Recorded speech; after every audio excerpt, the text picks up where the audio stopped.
living good. Everybody eating good. Everybody chilling. So thank you guys for having me. Dr. Michelle, thank you for creating a space for women to be well in the world. And so I'm grateful to be a part of that.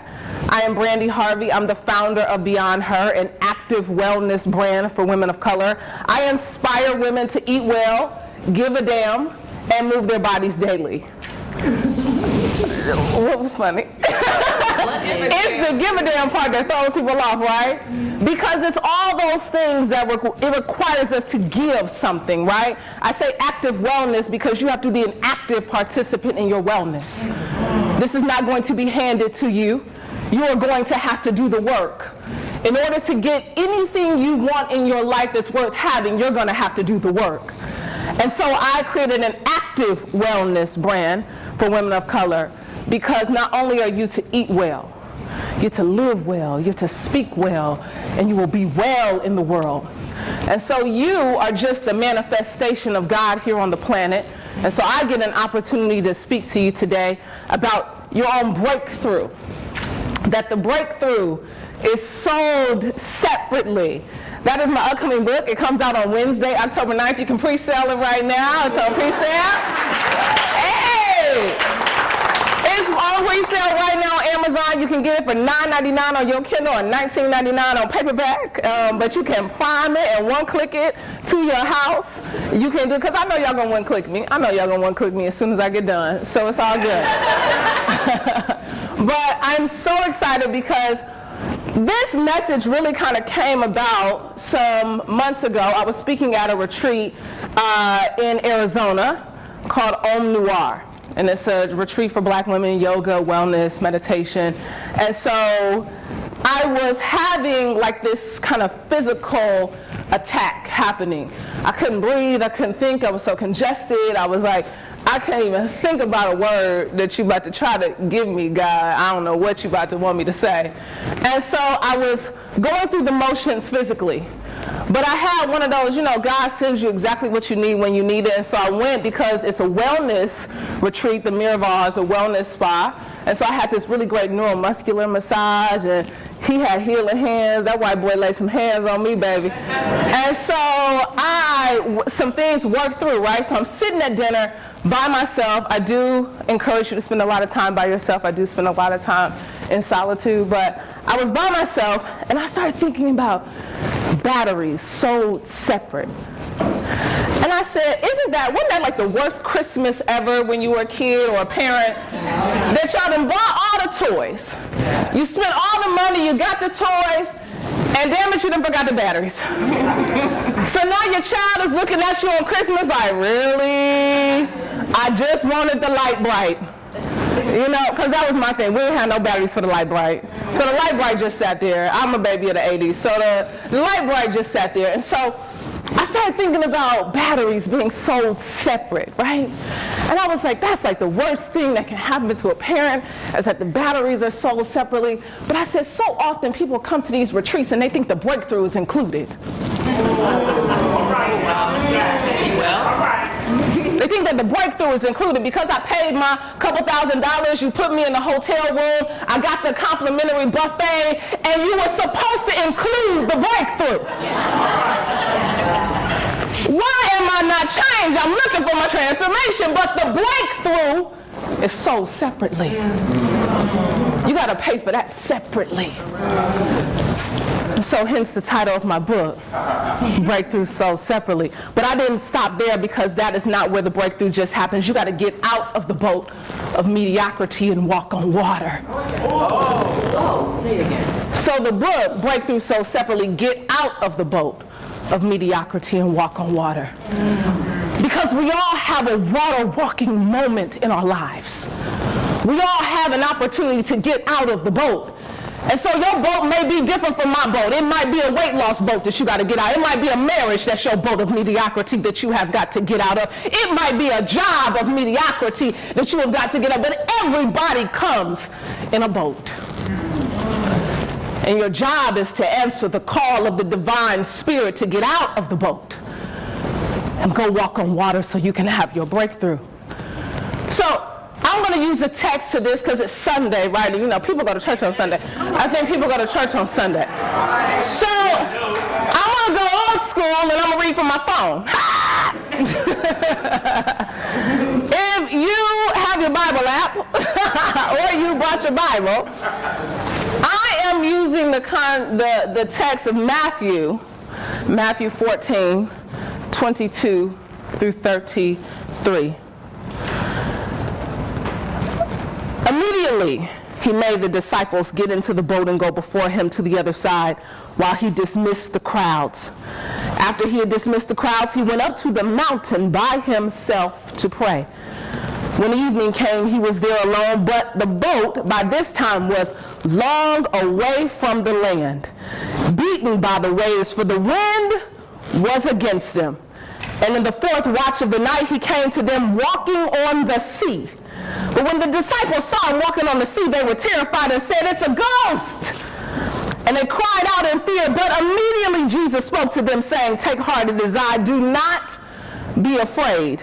And Peter answered him, "Lord, if it's you, command me to come to you on the water." He said, "Come." So Peter got out of the boat and walked on water and came to Jesus, but he saw the wind. He was afraid, and beginning to sink, he cried out, "Lord, save me." Jesus immediately reached out his hand and took hold of him, saying, "Oh, you of little faith, why did you doubt?" And when they got into the boat, the wind ceased, and those in the boat worshiped him, saying, "Truly, you are the Son of God." Right.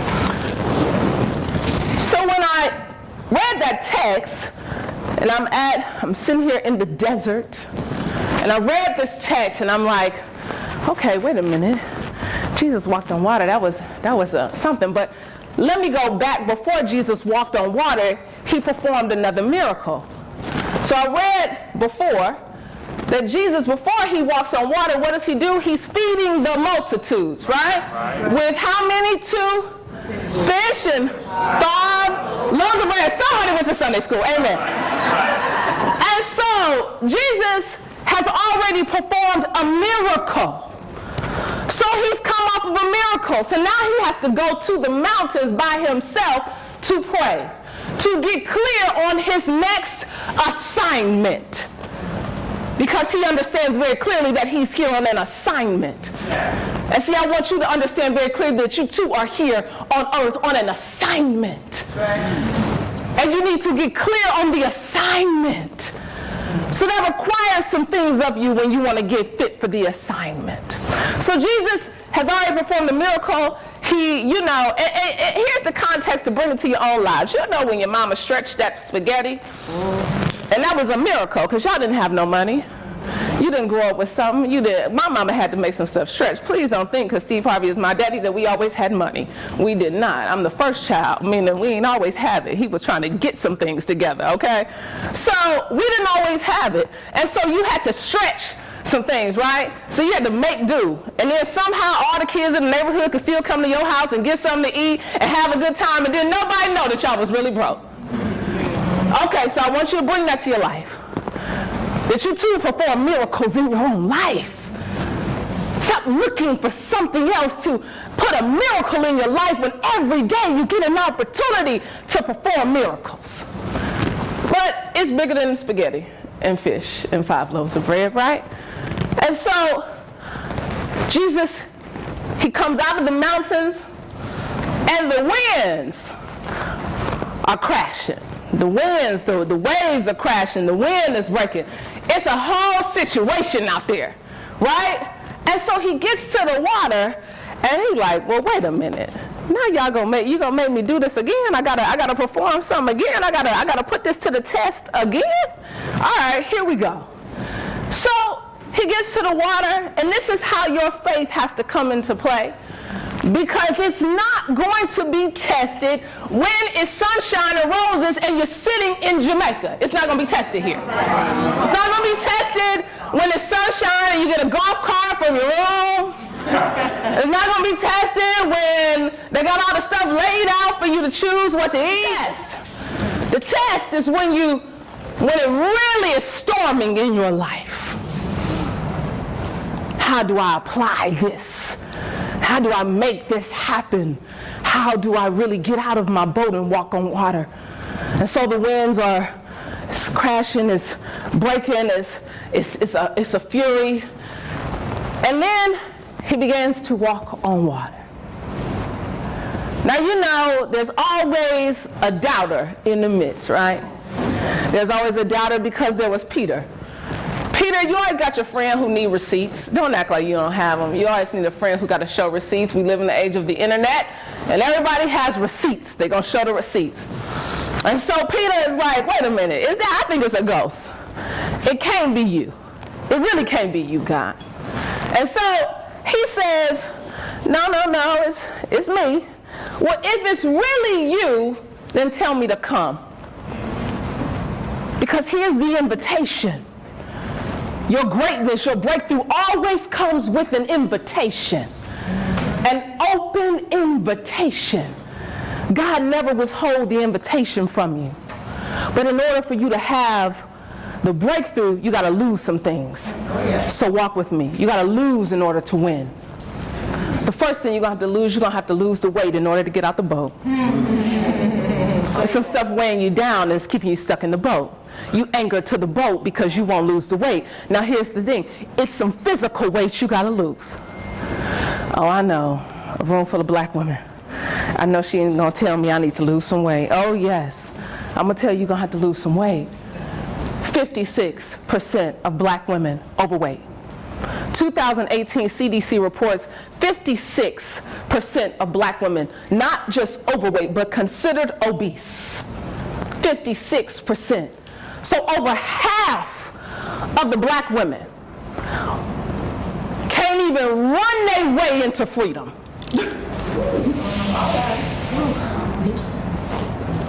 I'm going to step on toes, but I'm telling you I'm doing it in love. This is the purest place from my heart.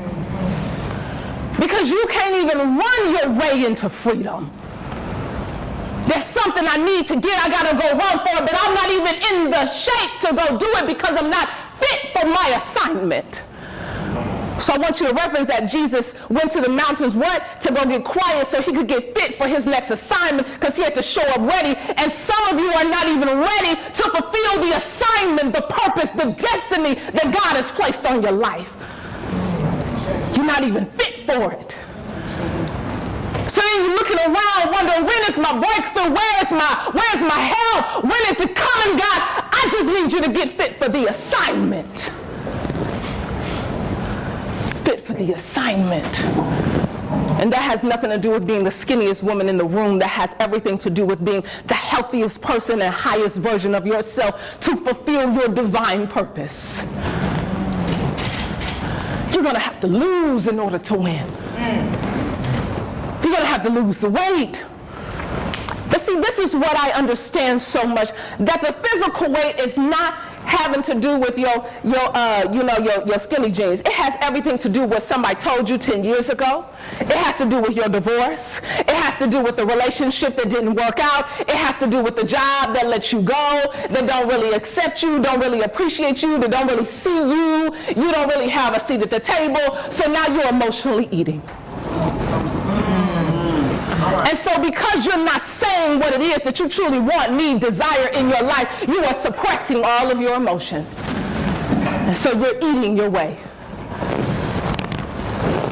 Oh, but maybe you don't eat. Maybe you drink your way.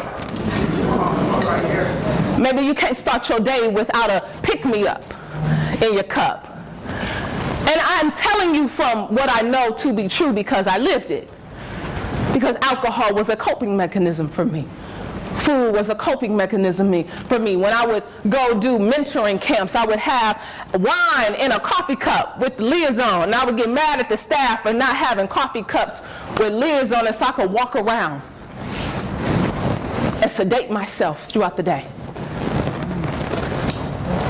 When I was drinking myself to sleep at night, I was sinking down. But I didn't understand that I was losing anything, and I thought I was winning. I had a good job. I was the executive director of my family's foundation. I spoke in different places. I moved in different circles. I had access to great things. I worked in great productions. I had a great Rolodex. I was very connected, but I was very disconnected. In order to win, you gotta lose some things. You gotta lose the emotional weight. You gotta lose what grandmama told you that you weren't cute enough. So you had to go be smart. You had to go surpass and excel, so now you became the perfectionist. Because you wanted your daddy to love you so much, so now you had to become the perfectionist. You're gonna see me when you see me. That's right. And I know what that looks like because for such a long time, I suffered with the abandonment of my father. And when my parents got a divorce, my father was not present in my life, physically, emotionally, always there financially. And so in my mind, I internalized how you deal with things. It's okay if people don't show up for you emotionally. It's okay if they're not there physically. They gave me something. So it's okay if you didn't show up for me emotionally in a relationship. It's okay, you took me somewhere. You bought me something. So I learned to equate that. And so also what happened was, how we think we're going to one click our way. Some of y'all to max out your credit cards trying to show up. You done spent all your money trying to just show up. And so we're masking. But in order to win in your life, you're going to have to take the mask off. And we've created this emotional dishonesty in our culture. And this emotional dishonesty is we don't want to show up as our real selves. So when we get in environments like this, we like, oh girl, I can finally let my hair down. You can finally see me without my press, girl. Child, you can finally see me without my makeup on, without all my stuff on, with all my degrees. I don't know what half of y'all do up in here. I just see you. And isn't that what we want in our lives? We just want to be seen. We just want to be loved. We just want to be accepted. But the first key to that is you're going to have to accept yourself. So you're going to have to lose in order to win. You're going to have to lose the weight. You're going to have to lose the physical weight. You're going to have to lose the emotional weight. And what helped me lose the emotional weight is I committed to therapy. Therapy saved my life. Because you look around and you peg people every single day.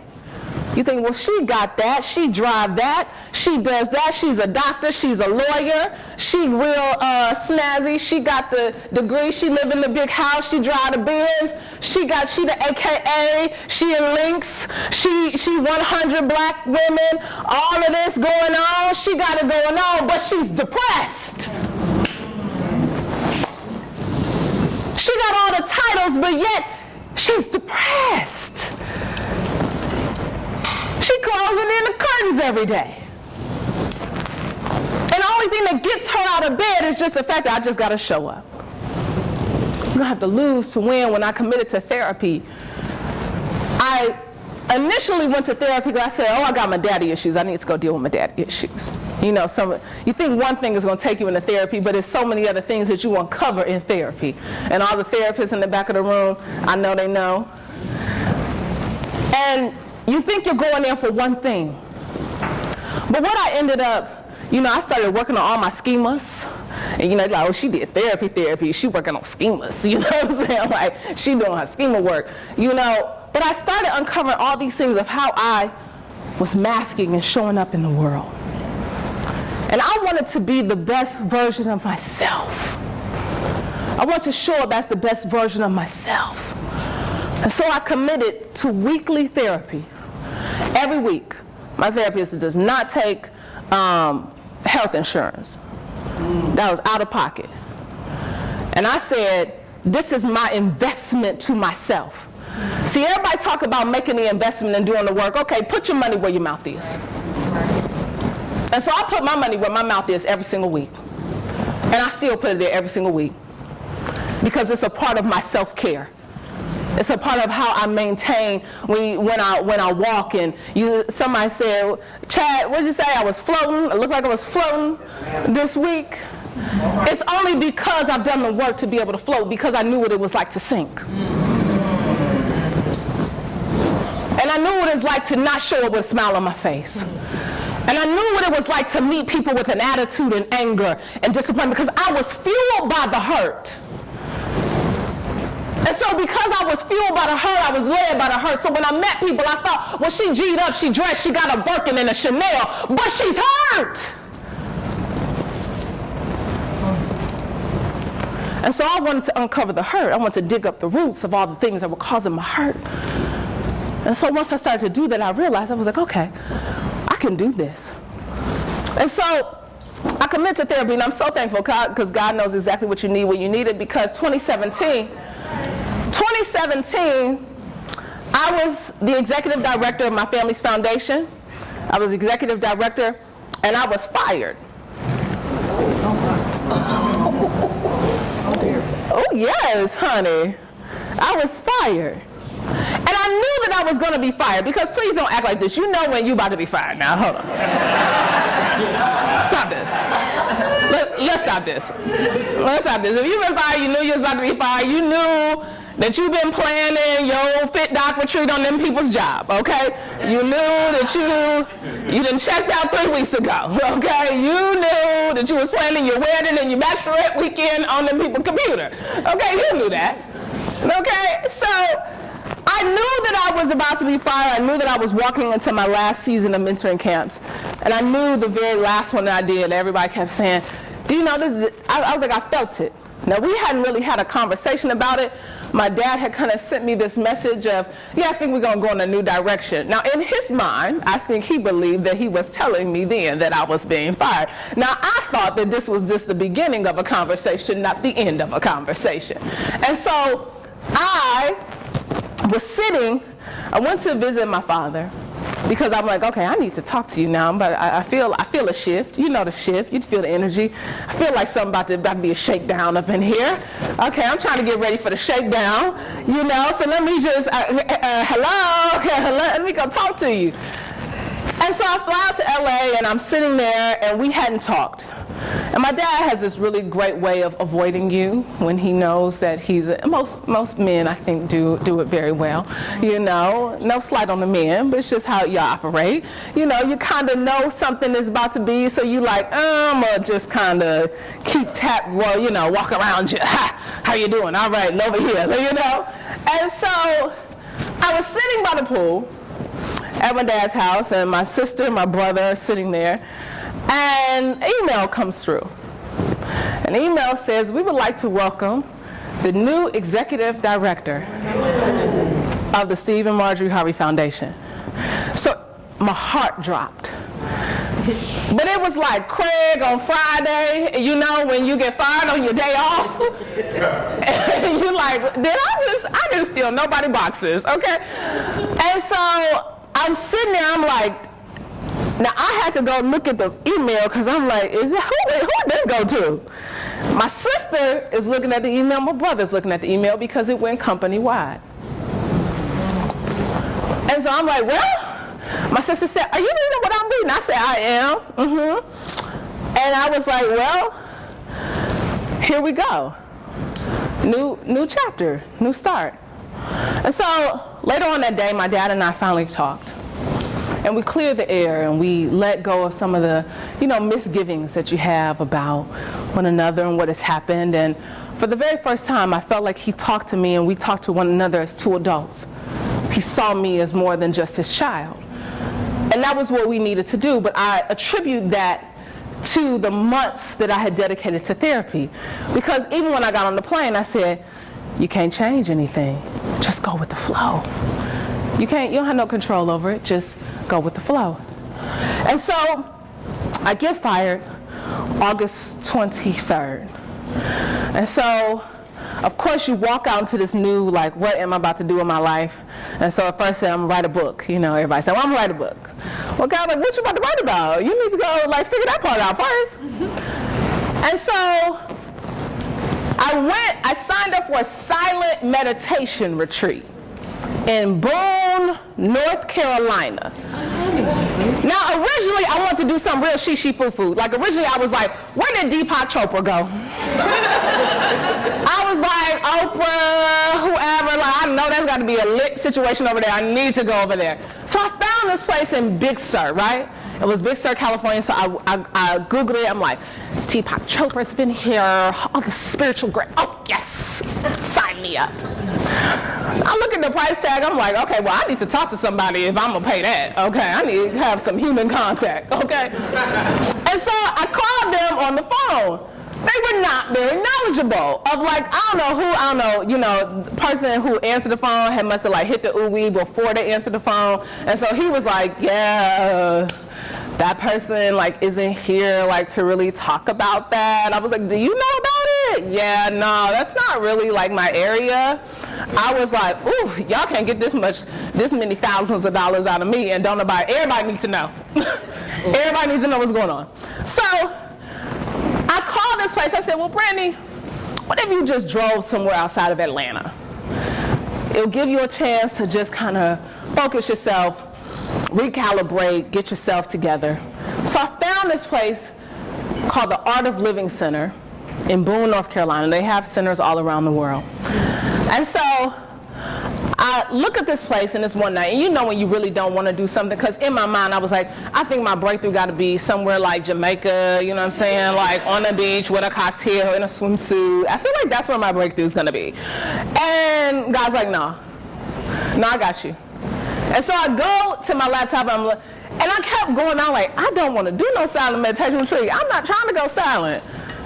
So I close my laptop. I drive that morning. I'm driving down 20 to go to the gym. It's 5 o'clock in the morning. No radio, no nothing, just driving. And the Holy Spirit says, to get what you never had, you got to do the things you've never done. And so I'm like, oh, no, that is not what I want to do. To get the things you've never had, you got to do the things you've never done. So later on that day, I called, and I was like, if they don't know what they're talking about, it's just meant to be. I'm not supposed to do it. I called, I was like, hello, thank you for calling the Art of Living Center. And I was like, hi, how you doing? So I'm interested. Oh my God, it's a perfect retreat. It'll be da-da-da-da. She goes in a whole spiel. I said, well, look at this. I'm going to have to sign up. So I signed up, ran my card that day. I was like, I tell my sister and my mother, who was in town at the time, I was like, I signed up for this silent meditation retreat. And they were like, why? Why do you want to do that? They don't have no TV? You can't talk to nobody? Oh, that's not my ministry. I can't do that. And I was like, I'm really excited. I'm about to go get silent in the mountains. And so I'm like, okay. So I go, fast forward, I go. Now, the first 2 days that you do what they call a happiness retreat, and you can talk. And then you go into silence on the third day. Like, you wear a badge that says, my name is Brandi Harvey, I'm in silence. Like, so when you go to the cafeteria, they know not to talk to you. Like, they know like you're not going to talk. You can only write your responses, everything. So I go to the silent meditation retreat, and I'm sitting up here like, why did I do this? It's 8 hours a day of yoga and meditation. 6 a.m., wake up yoga, meditation, breakfast, yoga, meditation, lunch, yoga, meditation, dinner, meditation. You is meditated. And so I go and I'm like, this is the worst thing. We go into silence, and they said, whatever, we're in this meditation. They said, whatever you feel in this meditation, just let it be, let it come up. If you laugh, if you cry, I'm like, laughing and crying, like, y'all just do this meditation. Y'all know how we get, y'all know how we do. Just do the meditation, girl. Ain't nobody doing all that. Just start your thing.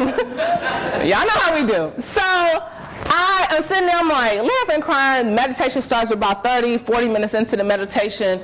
Whoosh, waterworks. And I mean, it's not like waterworks, it's that ugly cry like, you know how you do. It's that ugly cry like, oh God, I'm snotting and everything.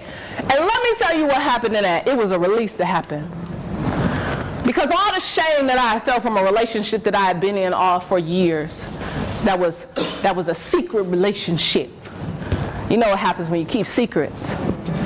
They got to rest somewhere. They got to hide themselves somewhere. And so all these secrets, and so I'm sitting up here in this mountain, and I'm releasing, and I'm crying, and I release the relationship, I release the shame, I release the guilt that I felt. And so I go on to continue on the retreat, and there was a point when we went into complete silence. Like, I got mad. Like, it was like mad, like I want to leave mad. Like, I'm tired of being here mad. Some of y'all might experience that here. I don't know. Hey, it ain't for me. You know? and so I was like, I want to leave. And I remember leaving out the meditation, and I went to my room, and I was sitting there, and I was like, you could just leave. Don't nobody really know you here. And I was like, but you know you here, so you got to stay. All right. You know. So you got to stay. And that evening, the instructor came up to me. I was sitting alone at dinner, and of course we can't talk, so you have your notepad. So he comes up and he says, is everything okay? Well, the other instructor told me you left class. Now, mind you, it's 2 black ladies here, so if one of us leave, child, you know where the other one. Get your friend, get your sister. So I left out of the retreat. They came, they told on me. So now I'm sitting there like, well, who up in here snitching and telling that I ain't up in this session? So in my mind, he says, look, he said, we're here for you. Whatever you need in this time, like, we're here for you. And literally more tears just start coming, because sometimes in our most vulnerable situations, we just need to know that somebody's there for us. We just need to know that we have somebody who's looking out for us. Even when we are not looking, somebody's got us, right? I see you, hold up, I heard you, you good? What's going on? And so he really gave me like the energy. I hugged him so tight. And I journaled my entire experience while I was there. I journaled the entire time I was there. I didn't listen to music. I didn't listen to any like nothing. I just did it, And they encourage you not to journal, but I'm like one of those, I got to get it out. I want to document my time. And so we get to the very last day of the silent meditation retreat. And this is why you got to make it to the end. This is always why you got to make it to the end, because see, there's something waiting for you at the end of it. And so I'm sitting here in this room, and we had to do this exercise. And we had to sit across from all these people that you've been in the room meditating with for the last 5 days, same people. All you know is names from name tags, because half of the people you haven't even talked to. You can just feel energy. And so we're sitting in a circle, and you're sitting in front of the other person in the circle on your meditation cushions, and the instructor is leading us and says, you are looking at the divine. If the divine showed up in this form, could you accept God? Could you accept yourself? You are looking at the divine. And so, first girl sits in front of me, and we hug after, that party's over. No words, just hug. And the next person sits in front of me. His name is Nipan. And Nipan sat in front of me, and I remember him because we constantly always end up sitting next to each other at some point during the meditations, and never uttered a word to each other. So Nipan is sitting in front of me, but when he comes in front of me, he's already crying. And so he's sitting in front of me, and the meditation instructor says, you are looking at the divine. If God showed up in this form, regardless of religion, regardless of sexual orientation, regardless of race, regardless of color, if God showed up in this form, could you accept God? Could you accept yourself? And I couldn't do anything but reach out and hold his hands and cry too. Because in that moment I realized that I too was looking at the divine, because I was the divine. Say that. That all the power that I was looking for outside of myself, now it was already inside. Yes. And so it took me going to the mountains to have my mountaintop experience. It took me to go to the mountains to commune with God, with nature, with the Creator, with the infinite. To find learned that my own power, that no matter if I was fired, if I was let go, I was released into my destiny. So on August 23rd, 2017, I was fired. On August 23rd, 2019, I sent my book off to the publisher.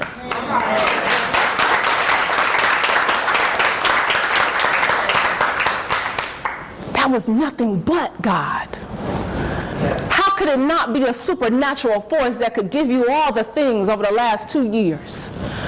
To pull all the things of your life to say, you know what? You had some breakthroughs, sis. Now you got to go share the breakthroughs, how you got the breakthroughs. So now I'm going to come back to the text of Matthew 14. And so Jesus walks on water. And so if you are going to lose to win in your life, you got to lose the fear. You got to lose the fear. And so much of our lives is keeping us trapped in the boat of mediocrity. It's because we're so scared to get out. We're so scared to get out of these bodies because what if somebody sees the real me? We're so scared about what people are going to say about us. You've lost weight. You've had weight loss journeys and people looking at you crazy now because you're a better version of what you used to be. And now so you getting out the boat. So that's making some folks uncomfortable. See, you're starting to heal your life. You're not showing up depressed. You've gotten out the boat. See, that's making some folks real mad. But if you are going to win in your life, you're going to have to lose the fear. You're going to have to lose these limited beliefs that you've been carrying around. You're going to have to lose the story you've been telling yourself. See, because so many of us are so good at playing victim. We don't know the victim shows up in I'm a Martyr too. So some of y'all done martyred yourselves to the church. Because you know, I got to go down there and do stuff. Because you know, and they just thankless. I don't know, that might have been for somebody. And so you martyred yourself to the church, you martyred yourself to the job, you martyred yourself as the PTA soccer mom, you martyred yourself to all these things, and so without you can't nothing get done. I'm the only one who know how to do it. Oh, I'm speaking to somebody, I feel it. So you trapped in your own boat. And you can't even fly because you shackled yourself down. You can't soar because you stuck in the mud of your own life. But if you lose the story you've been telling yourself, so what, I've always been overweight, I don't have to be overweight any longer. So what, I've always been the quiet girl, smart girl, talented girl, fly girl. Somebody was probably the fast girl. And we've taken on all these things that people have told us and we've internalized them so we show up as that. And so if you lose the fear of what could be, and what really is that you're surrounded by love, beauty, people who care about you, really want you to succeed, want you to be well, if you just internalize that part. See, so often we walk into rooms and we think, oh girl, they don't like me. Who told you that? Who said that to you? Girl, you know they ain't really trying to hear me. Who told you that, sis? You told yourself that. Exactly. And nobody did this. But since you fueled this whole story in your mind, you're stuck in the boat. And all the while you're stuck in the boat, God says, I got the invitation for your destiny. I got the invitation for your greatness. I think I'm coming up on my time. Thank you for that bell. I think I'm coming up on my time. That was the, you got 5 minutes, wrap it up.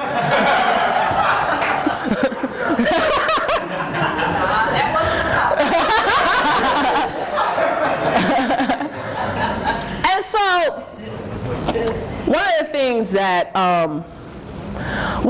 I know to be true, and I'm an avid reader, I love reading, and I love sharing books.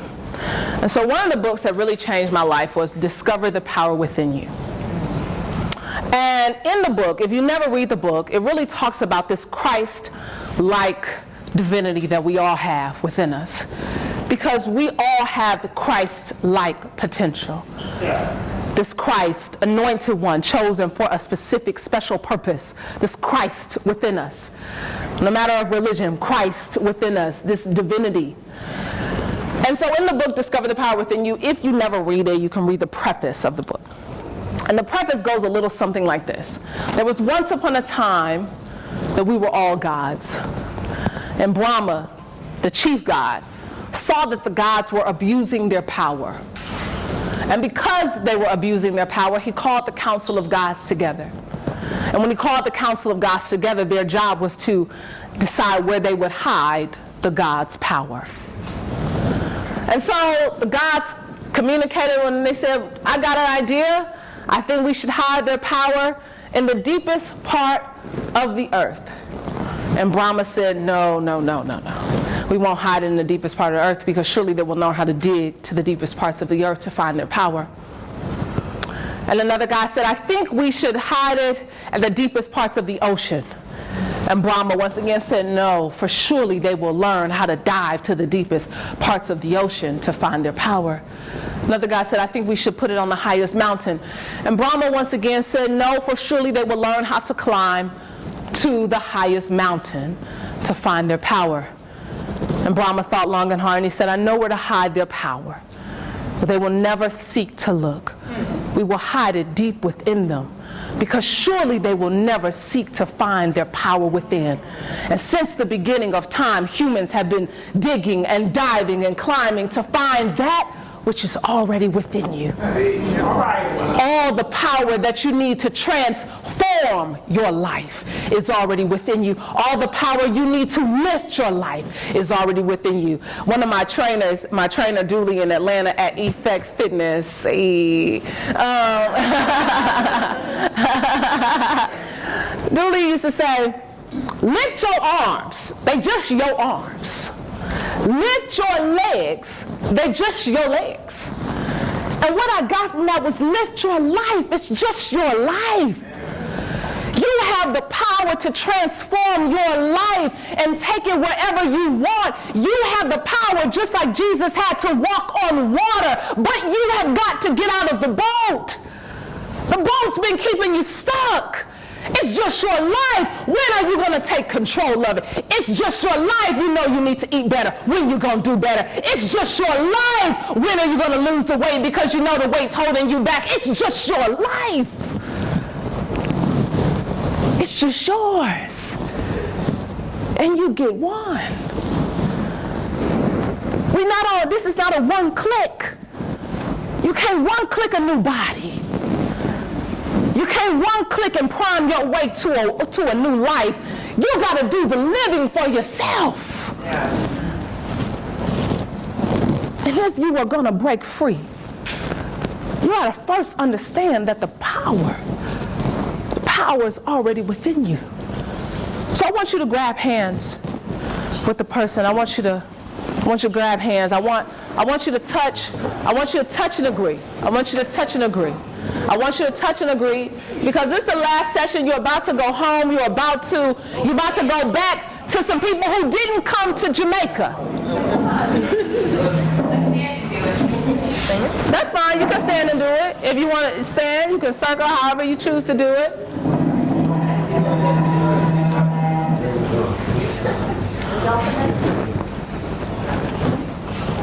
I want you to feel the energy of the person next to you. I want you to feel the spirit of the person that you're connected to. Because this is a life force that came here with the same plan as you to transform. Feel the energy of what transformation feels like. Feel the energy of what God feels like. We're always waiting for God to show up in the room. God is already here. Showed up when you walked in. You are the divine revelation of God on the planet. You are looking at the divine. You are feeling the presence of the divine. Feel the energy. You are touching the divine, all the infinite power, all breathing, all the living, all the giving. Feel the power of the person next to you. Feel it. Breathe it. You are the divine. If God showed up in this form, could you accept God? If God showed up in this form, could you accept yourself? When you look at yourself, are you looking at the divine? When you talk to yourself, are you talking to the divine? When you speak over yourself, are you speaking over the divine of your life? Feel the energy. There's power in this room. There's power next to you. There's power in this place, but you got to feel it. Come on, man. You're feeling the very presence of the divine. All the infinite creativity. You can go out and create the life that you want to have. It can look like this all the time. You got the power to do it. Are you willing to reel it into your life? If God showed up in this form, if God showed up in this form, in all his purity, all his flaws, all his love, all his roles, all his stuff, could you accept God? Could you accept yourself? And that's the part that's going to get you on the plane, because you got to accept yourself. Everybody didn't come to Jamaica. Your husband might not have come to Jamaica. Your partner might not have come to Jamaica. Your children didn't come, but you came. You came to experience the divine. Now, if you would allow yourself to understand that you are standing in the very presence of the divine, feel it, love it, nurture it, speak life to it, breathe into it, call it by name, love on it by sight. Everything you do will reflect that you are the infinite. I am so honored to share space with you. As we leave here, I pray, God, that you will cover your people. Yes, have your way. You will have your way in this space. Not our will, but thy will be done. Yes. That we will bring heaven to earth every single day. Yes. That when people see us, they will see the divine nature of God. They will see you revealed on the planet because we are one with you. God, as we go forth and go out to do your work, your will, that we are fit for our assignment. That we've been called to a higher purpose, but it is our job, our duty to get out of the boat. Yes. And walk on water in our lives. We are water walkers, God. Yes. Have your way. Let thy will be done. Yes. Yes. On earth. Heaven on earth. The infinite power on earth. Flowing through me, flowing through us, flowing in this place, God. Reveal to us our power. Yes. You are looking at the divine. If the divine showed up in this form, could you accept, God? Could you accept? And today, God, we accept. We thank you, we honor you, we bless you. And we leave more transformed than ever before. We pray these things in the Creator's name. Amen. Thank y'all so much.